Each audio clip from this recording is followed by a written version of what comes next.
MV3 Traders Futures Trade Radio is brought to you by The Ultimate Trader's Guide, your one-stop shop for the most valuable income-producing information on the internet. Go to ultimatetradersguide.net to learn more. Link in the description below.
Yeah.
Order filled.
Order filled.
Order filled.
Order filled.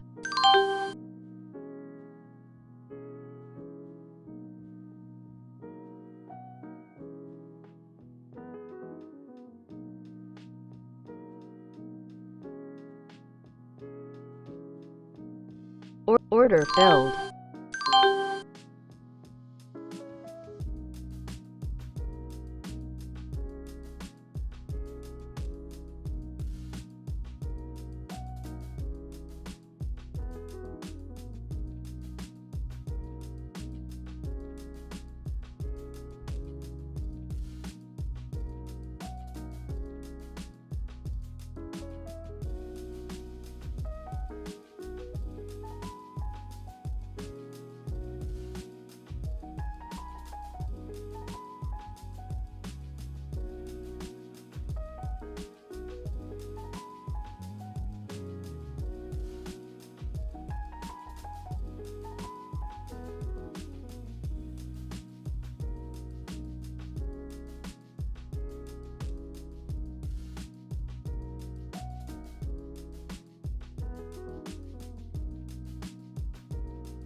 Order filled.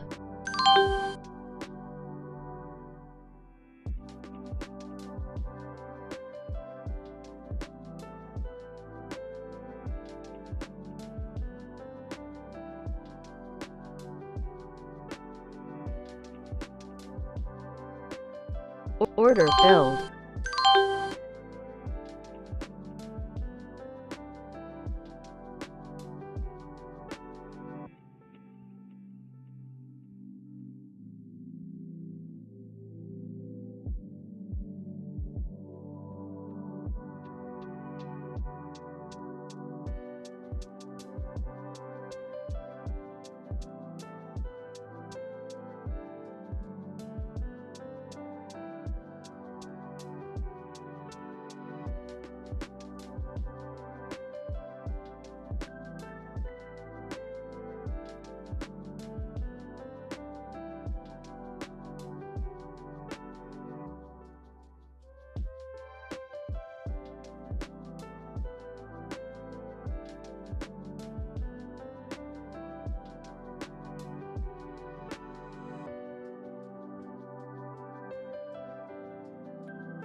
MV3 Traders Futures Trade Radio is brought to you by the Ultimate Trader's Guide, your one-stop shop for the most valuable income-producing information on the internet. Go to ultimatetradersguide.net to learn more. Link in the description below. Alright, what's going on? What's going on? How's everybody doing? Hope everybody had a good week. Sound check is coming through pretty good. Give me a quick sec. I'm gonna test something out with the audio.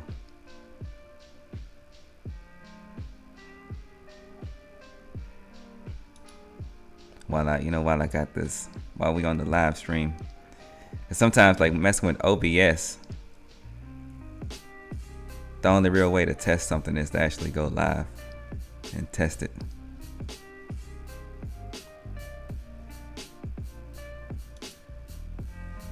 Actually, I think it's good. It's already good. All right, so never mind. Forget all that. All right, so interesting morning for me. I ended up like waking up, coming to my desk with some PC issues. It was like freezing up or something. So I just decided to go ahead and restart everything. And with all the windows and stuff that I have up for everything, that restart process can take a minute.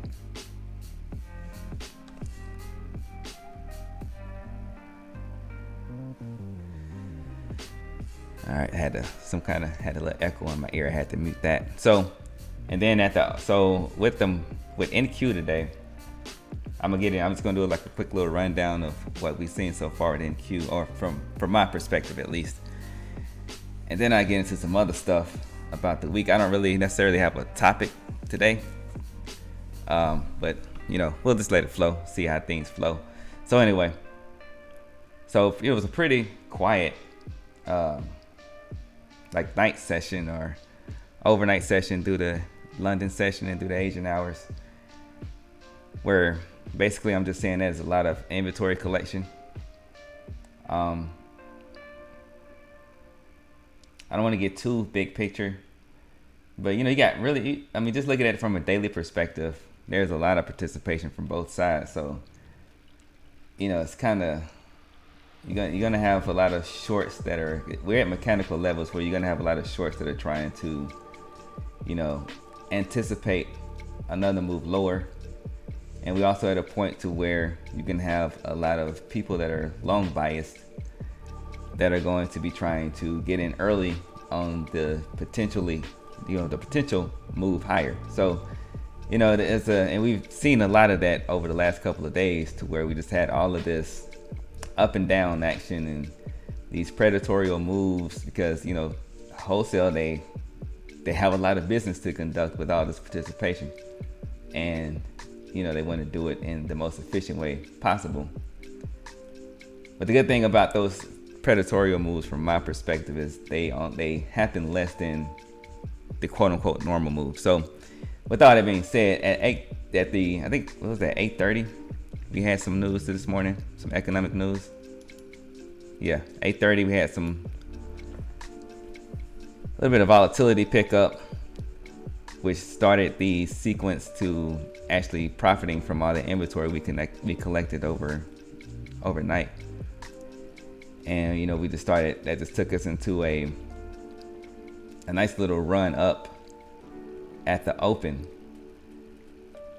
And now we're kind of just ranging out. This is similar to, I think it was Wednesday, if I'm not mistaken. Sometime earlier this week, we had a similar situation to, we had a run up, and we had some directional volatility long, some momentum long, and then we started ranging out. And the way that they did it, they followed the same code that they've been following for a while. So, if you were, depending on your awareness, it was sort of, I don't want to say easy, but it wasn't as tricky to kind of also take advantage of that. And of course, that depends on your awareness and your strategy, right? Of course, there were people that lost, when they've been winning in other situations before, right? But The thing about this is why I talk so much about language and all of this stuff, and digging into the mentality that you bring to the market, and the things that you tell yourself, the things that you believe in, the things that you buy into. Because what I witness is most of the time they show their hand with what they're gonna do, like early in the game, to kind of put it esoterically, and they'll continue that pattern for a while, and inside of that, depending on the perspective that you're holding, right, there's a lot of opportunities to take advantage of the hand that they show, right? Now that's not 100% of the time. Sometimes they show a hand and then they just completely flip the script, and that's why we, as retail, risk management is so important. So as long as you have your risk management, and this is what I call the predatorial move, where they will set the board up, they will keep showing you what they're showing you, right? And then they'll just stop that, and they'll just cut it off, and then they'll just take it the other way and take advantage of everything that they showed before. So with that type of action, or that type of the way that they play the game like that, that's where your risk management comes in.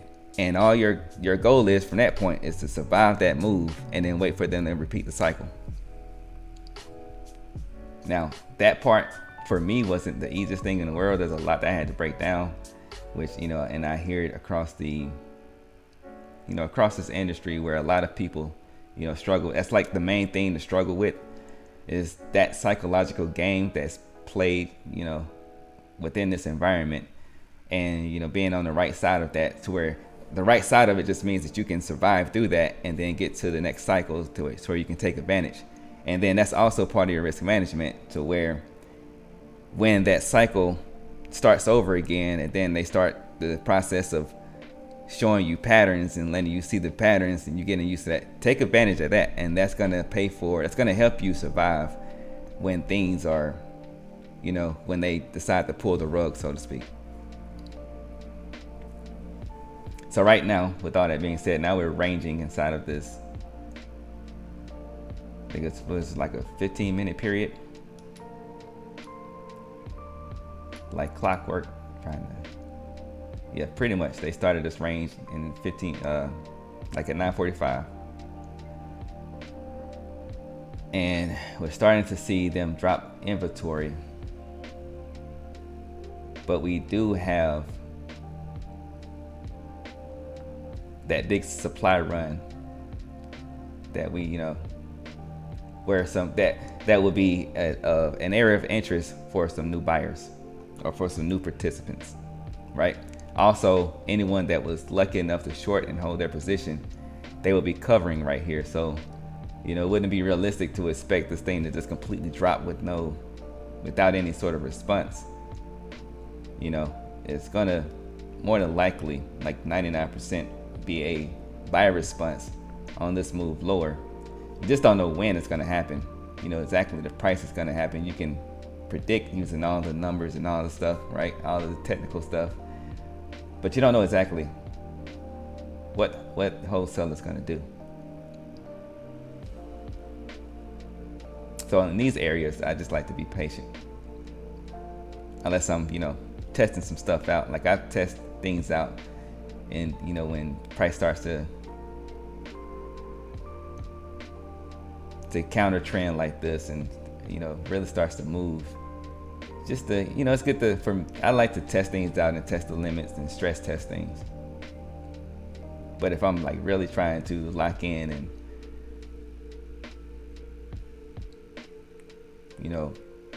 perform my business as best as I can, a lot of times in this area I just be patient and let things settle out.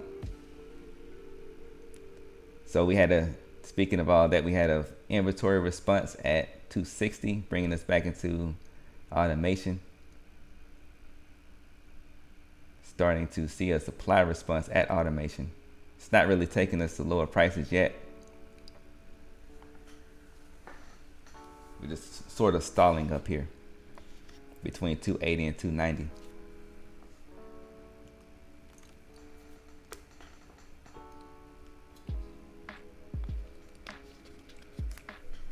in that range that I just mentioned, that's where I'm looking at automation. That automation is holding that range,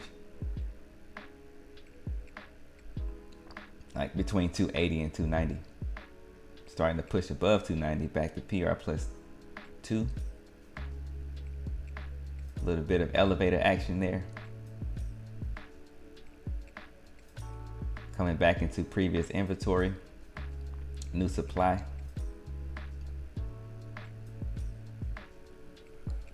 I would call that seasoned supply. And that's where our main inventory was, right there off of PR plus 2. Now we starting to push inside of that. Catching a little bit of supply along the way. Catching some quick supply.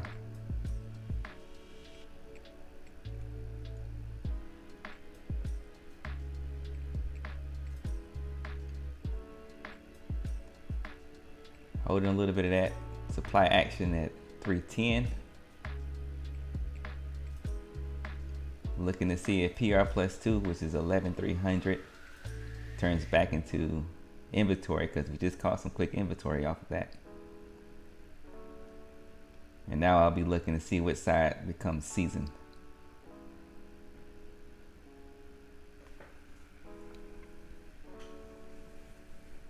Now, of course, these types of price action is going to trigger some emotions. It's kind of one thing I want to address this morning. Is stuff I hear a lot of stuff. I even watched a video last night before I shut everything down, that they were talking about emotions, and the common way of people talking about emotions is to not have any, or just, to kind of change your emotional habits as a human being, which is, a lot of people struggle with it because it's kind of more so unrealistic, or the way that they explain it is not really the best way, I think, that's going to help people to overcome their hurdles that deal with their emotions. And that's one of the things. So I'm gonna give a little backstory before I get into this. One of the reasons why I started this channel is because when I started trading, and then we did pick up, so that inventory at 11,300 did become seasoned inventory, so we picked up some strong inventory there. I just wanted to mention that while I'm as an awareness while I'm going through this. But anyway, one of the reasons, the main reason why I started putting stuff out on the internet with this channel and with the website and all the other many legs on social media that I opened up for MV3 Trader, is because when I started, there were a lot of things that I was struggling with, but there were no answers to. And of course, this is when, so I started right before trading and this whole industry just really became the thing to do, right? So this was still sort of a taboo way to make money. When I started, it wasn't a popular way. It was still a negative stigma behind day trading and swing trading. The thing was, you need to put your money in an investment account and just buy and hold until you are old and gray, and then you can eventually be a millionaire, not accounting for inflation. But when I started, there was it wasn't a whole lot of information, but there was some information, and the information that was out there was mostly about strategies and just the basic risk management type stuff, right? And then as when this industry became more popular and everybody, day trading became the cool thing to do, and swing trading became the cool thing to do, options started to blow up, and crypto and all that stuff, still no one talks about like the things, everyone just still talks about strategies and the thing to trade, and then like just the typical risk management stuff, right? So one of the things that I was having an issue with was exactly how to deal with the emotional things that I was dealing with. And so like you'll hear stuff like, let me see if I can remember some of the stuff, because I had to drop all of the stuff and just kind of basically forget about it and then really address the core of the issues that I was having with my emotional hurdles.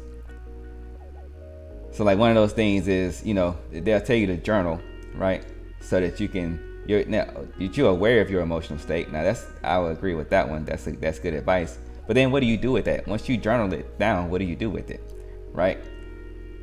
It's not some people it'll work for it if you can journal it down and your emotions is on paper and then boom, you're good now.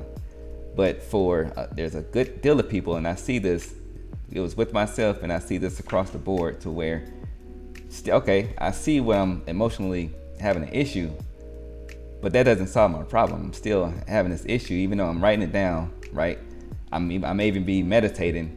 I'm doing all this other stuff. I'm doing all the esoterical stuff to deal with emotions, and I'm just going through all the emotions, but nothing is actually helping me. I'm still having FOMO.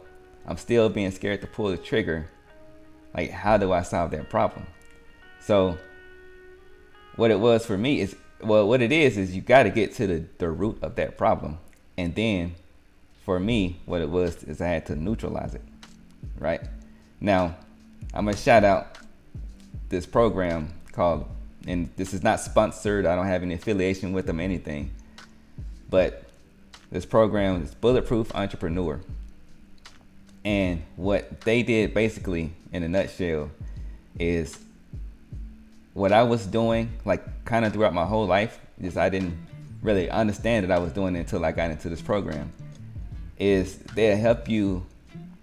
I was taking a situation and I was looking at both ends, the good and bad of both ends, right? How it benefited me, how it negatively affected me. And then I really dug deep into that, and then I would neutralize that situation, right? For instance, I give an example. So I grew up, with not with a lot of money, right? I grew up in poverty, basically. And, I had a lot of poverty around me, right? Where I grew up. And with that, I saw what happened with other people that grew up in that situation. I knew I didn't want it for me, but what happened was I looked at, okay, I'm in a situation, and I saw some benefits that it was, that it gave me of being in this situation, right? And then an understanding and an awareness of, how the world works and all that stuff.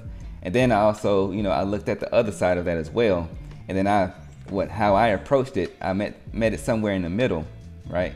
And then from there, I was able to find my pocket in that, to where I could find the area to where I could get out of that situation in the best way possible, and have the life that I wanted, that I'm living now, right? So it gets deeper than that. You actually should sit down, and it's a process that you go through and it takes time to really break it down and understand both sides of it. And what Bulletproof Entrepreneur does is it makes it structured. See, I was doing it in more of just a natural way, to the point that I didn't even realize that I was doing it until I got into the structured way of doing it. And it makes sure that you go through every single process, without interruptions. And you can break stuff down and get to the root of situations, and you can neutralize that emotional responses that you're having in, to whatever it is that's holding you back. And then from there, you're able to grow. And so obviously there are going to be people that have figured this out with trading, and they had emotional issues. But it's just interesting to me that you'll see, I've heard people kind of touch the surface of that, but they don't really go into it, right? They'll talk about the surface layer of all of that, that emotional stuff and psychology and trading psychology, but they don't go into it in that much detail, which is really interesting to me.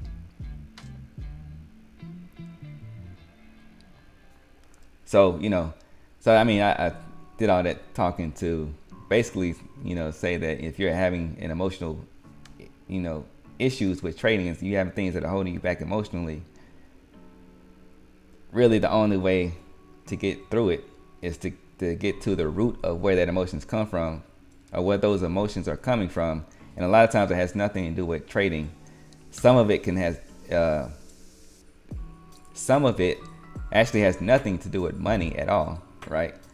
It can be related to other things. It can be related to relationships. It can be related to things that you were taught that feeds into how you deal with money and relationships and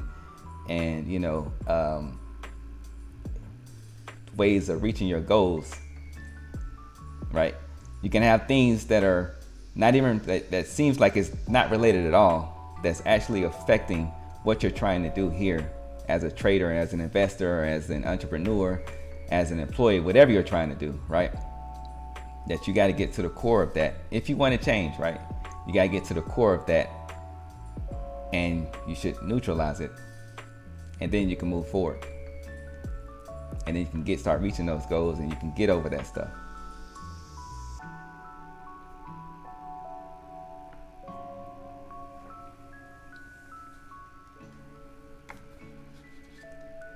So in all of that, while I was going through all of that, they brought NQ back to its main supply, the session high around here at 360, 370. And once again, starting to see that supply response. Of course, with the way this is trading, there will be some shorts that are trying to short this. And gives a great opportunity for a nice little squeeze to take advantage of some stops, some quick stops from anyone that's trying to short this. And along the way of bringing price up here, we rode automation pretty much the whole way. So we have a quick inventory at 350, but we have our main inventory all the way down to 320, 310. And I'm also seeing some quick inventory at 340. So these would be, if we pull back inside of that range, we're outside of the range now. If we pull back inside of that range, these are levels that I would be looking at to watch for the response.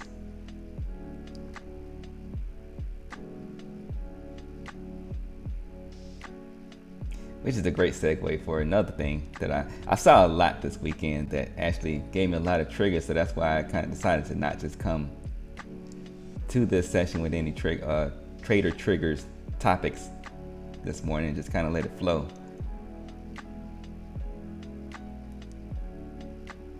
And we can, trying to see if y'all can see it. Not really. It's kind of cut off from what I'm streaming. But I saw a question come across to where, I probably should make another video for this. We'll see. To where someone was asking, well, they were basically asking, how do you trade the range? So that the other day that I mentioned, that created a range. That range that was created, sort of what we've seen today. Someone took a screenshot of that, and they boxed off that range after the bullish run, right? And they wanted to know how to trade that range, right? How to trade inside of that. And unshockingly, but it's still, this is one of the interesting things to me as I see people trying to give advice. Is a lot of times, like, I would recommend people don't really ask for advice on the internet, especially on certain forums and stuff, because you're going to get bad information, right? And you're subjecting yourself to a lot of people that don't really know what they're talking about. But anyway, so I saw a lot of people answer that by saying to not trade the range at all, right? Now, the only way I would agree with that is if you can't see the possibility to trade the range in that moment. So if you can't see it yet, don't trade it, right? But once you start to see it, the reason he pointed that out, or he or she, I don't know if it was who it, I didn't really dig deep into who it was, but that person, the reason why they pointed it out is because they saw something in it. So the worst thing you can do is when you see something that sticks out to you is to ask random people. Because now they're going to project their beliefs off on you, and they're going to take you away from what you saw. A lot of times you'll see, so for me, the way that I'm trading now, I saw the ability to trade like that a long time ago. But, of course, you don't want to go through the process of, you want the answer now. You want to know, like, well, how can I trade this how can I trade this way that I'm seeing? I can't understand it right now. So you go out and you look for the answers, and the answers are not going to be the answers that are really going to help you to take advantage of your edge, because you're seeing that. So if you're seeing that and no one else is talking about it, well, you have become closer to your edge, right? And now it's for you to figure out how to take advantage of your edge and how to, be efficient with executing on your edge. But the only way to really do that is to go through the process yourself. Now, if you know someone, right, that you can trust, you've already built the trust with them, that's going to give you a good solid answer and not going to just project their own beliefs off on you. Everybody's going to project their beliefs off on you. But in terms of looking for mentorship, I believe that the best mentor to look for is someone that's going to basically put the mirror in front of you and point you back towards yourself, and then just help you find your own answers, right? And they're not going to necessarily tell you what's worked best for them unless it has to do with how they were able to see the mirror, so to speak, and find their own answers from within. So just to kind of, since I started with that whole range situation, it's absolutely possible to trade inside of the range, right? Now, of course, a lot of that's it's gonna be subjective to whatever it is that you're trading, right? So if you're trading Forex, from what I understand about Forex is you're basically, every time you take a trade, because of the spread and how they do things over there, I kind of looked into Forex, but I never really traded it, is you kind of start in the hole as soon as you get inside of a trade, right? You start in the negative because you got to make up for the spread, and then you can make money. And it's kind of the same thing with options, to where you got to make up for the spread and then you can make money. So you got to be a little bit more aware of the volatility, right? And momentum and time decay and all this other stuff when it comes to trading inside of a range with those products, right? But with futures, and if you just straight out trading stocks, there's even a spread with stocks, but with futures, as soon as that price moves one tick, you enter into a trade, and that price moves one tick into your direction, you're making money minus commissions, right? So it's definitely possible to trade inside even the smallest ranges. Now, I don't like to trade inside super small ranges. I like at least a range of 15 points or more, so that way I can at least try to get 10 points out of it, right? That doesn't always happen, but that's my preference. Give me a range with 15 points or more, and then let me try to get 10 out of it at least, right? I'm gonna try to get in, at the best price, and then have my target. I'm gonna front run the actual other side of that range to take profit, and I want to try to get at least 10 points out of that, right? But the point is, it's definitely possible to trade a range, right, inside of a range. And if you see something, I would recommend to not ask anyone about it. Try to figure it out for yourself first until you just get stumped. And then if you just can't figure it out, you went weeks or months and you just can't figure it out, then ask only someone that you can actually trust to be a mirror to you, right? And it could take time. It took me years to actually figure out how to do it in the way that I do it now. But once you figure it out, it's completely worth it. Just look at that time as sort of the commissions that you got to pay in order to be as great as you can possibly be.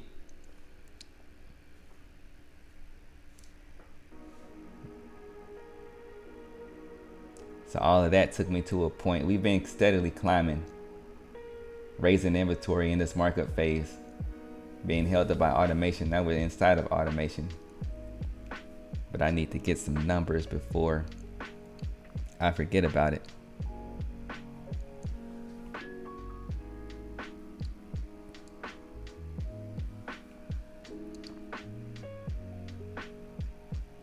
Now we're starting to drop below that inventory, or that inventory. Well, there was some quick inventory there, but we're starting to drop below that automation. and picking up some more quick inventory. So we got seasoned inventory at 380, and we're picking up a inventory along the way there, slowly making our way back to that seasoned inventory.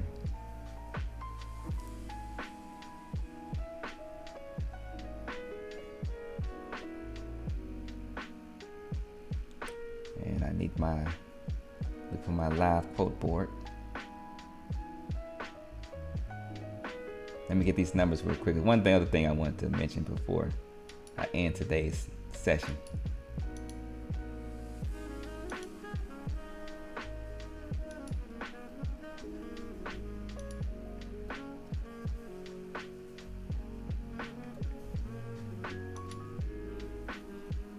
There we go.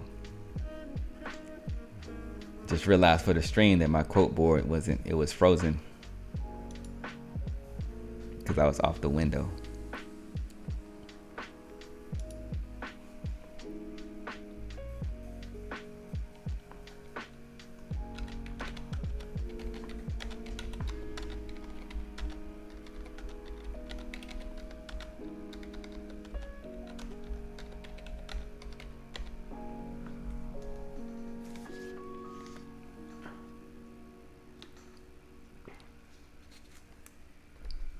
Oh, and I also need to got a lot of my COB stuff I need to do before I lose the picture that I have. I need to get my triggers. So I guess I can talk about this while I do this. So I did an interesting experiment this week. I actually started it last Friday. I didn't do it Monday and blah, blah, blah, right? So, but I did an interesting experiment to where I kept hearing, so there's a room that I'm in, and there's a lot of ES traders in there.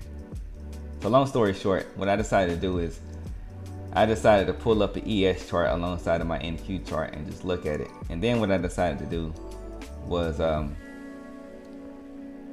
trade ES. And I did this in Sim, of course. I traded ES and Sim, right? Semantics. So I decided to trade ES the same exact way that I trade NQ, meaning I'm not even looking at the ES chart, right? I'm only executing based off of what I see and on the NQ chart.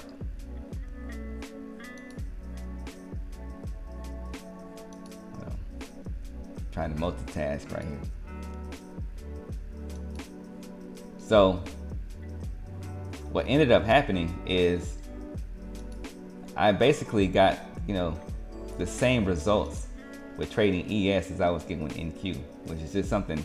Now it's only this experiment it's a couple days. I only did this experiment over a couple days, so I don't really have that. It's not really that much of a sample size to derive any real information from.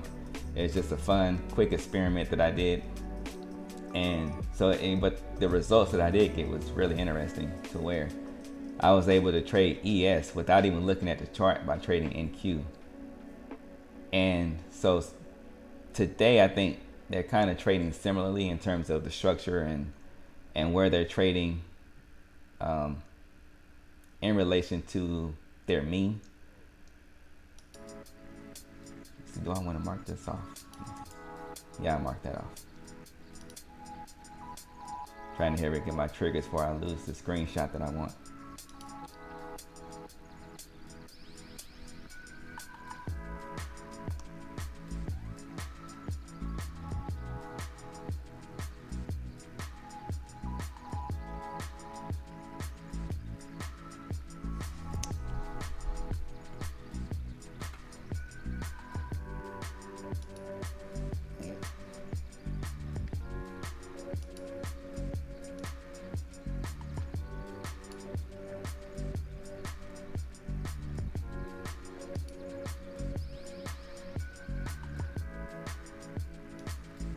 Alright, come on, computer, work with me.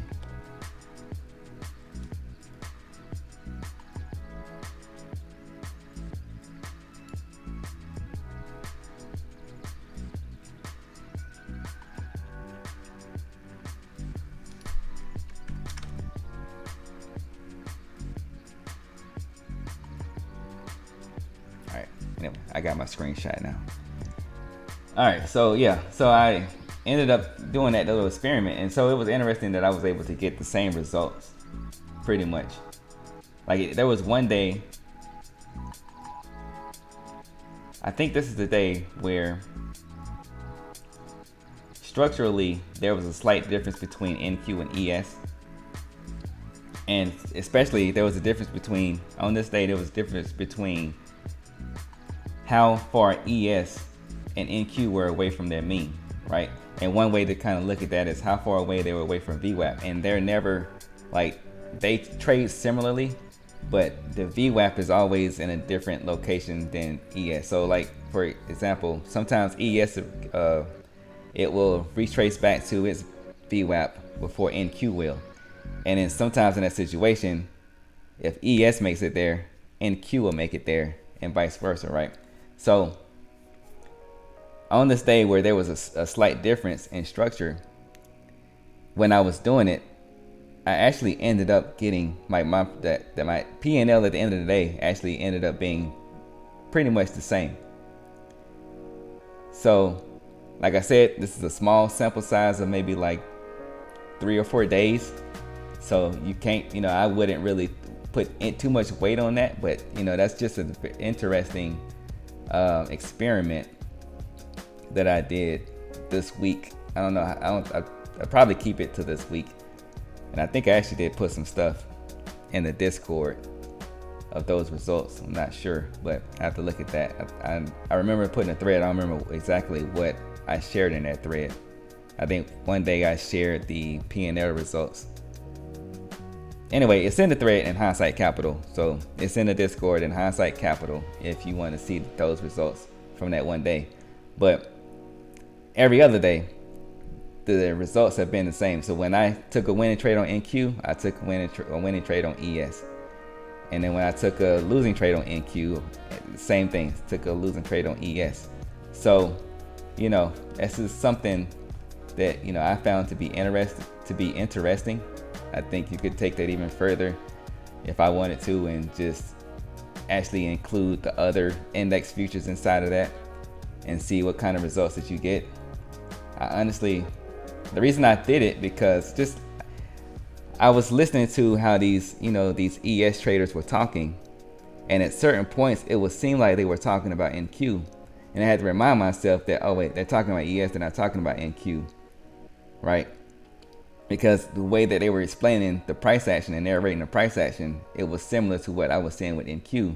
So then I brought the ES chart up and put it side by side, and then I decided to execute on that. So like, taking that a step further, I would be interested to see what would happen if I also included RTY and YM in that, and to see if I got the same sort of results. But anyway, of course, here comes the disclaimer. Do not, take that and run with it with real money, right? That's a very short, incomplete experiment, right? You'll need so much more data to make any really valid conclusions from that.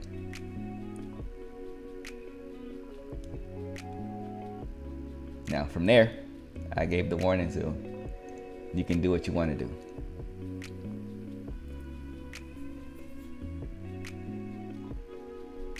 All right, and then on that note, I'm well beyond my trading window.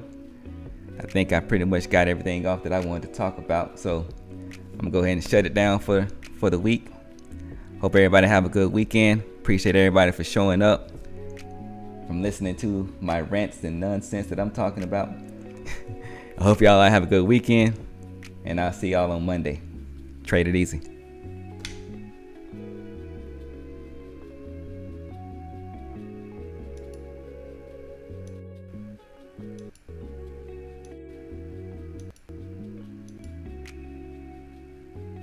To me, that whole interesting experiment